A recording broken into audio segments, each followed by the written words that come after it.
Isinusulong ngayon ng mismong Presidential Commission on Good Government o PCGG na buwagin na sila. Handa naman daw sa luhing ng Department of Justice ang tungkulin ng PCGG na bawiin ang mga umano'y nakaw na yaman ng pamilya Marcos. Nakatutok si Jam Sisante.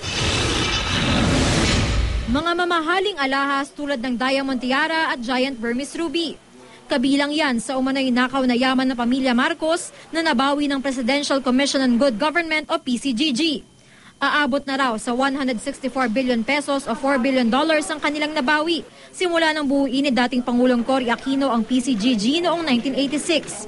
Sa tingin ni PCGG Chairman Andres Bautista, panahon na para dahan-dahang itigil ang kanilang operasyon at tuluyan ng buwagin ang naturang ahensya. Nasa korte na naman daw ang mga kaso. At this point, we're just babysitting these cases. We are just waiting for the results of these cases. Nadungisan na rin daw ang reputasyon ng PCGG dahil sa mga alegasyon ng katiwalian sa mga nakaraang liderato. Nahihirapan din daw silang pagkasyahin ng pondong mas baba sa 100 million pesos kada taon. Okay, ito mga kaso sa ibang bayan, no? Yung paghahabol ng mga missing paintings, etc., that entails a lot of cost, no? Yung aming intelligence fund na nandyan, dati tinanggal na rin yan, no? Hindi naman daw ito nangangahulugang pababayaan na ang nakabinbing mahigit 200 kaso ukol sa umanay nakaw na yaman ng mga Marcos. Kabilang na ang higit kumulang sa $60 million na Swiss bank account si dating First Lady Imelda Marcos at mga anak na sina Senador Bongbong Marcos, Ilocos Governor Amy Marcos at Irene Araneta. Rekomendasyon nila sa Pangulo, ipaubaya sa DOJ ang mga kaso, habang ito turn over naman sa DOF ang mga nakalap na pera at ari-arian. Handa raw ang DOJ na gawin ang tungkulin ng PCGG kung yun ang iutos ng Malacanang. Bagamat sa ngayon, wala pa raw sinasabi ang palasyo.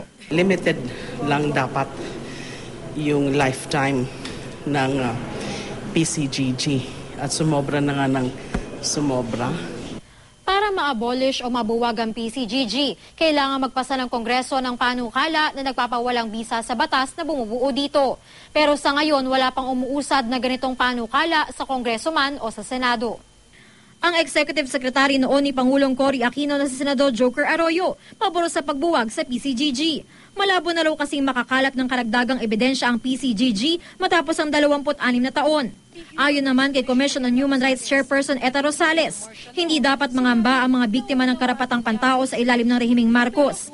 Dahil maaari pa rin naman daw silang makakuha ng compensation kung makikipagtulungan ng PCGG. Yung kasunduan to enter into some kind of a compromise agreement with the victims in a class suit. Sinubukan ng GMA News na kunin ang panig ng pamilya Marcos, pero wala pa silang binibigay na pahayag sa ngayon. Jam Sisante, nakatutok, 24 oras.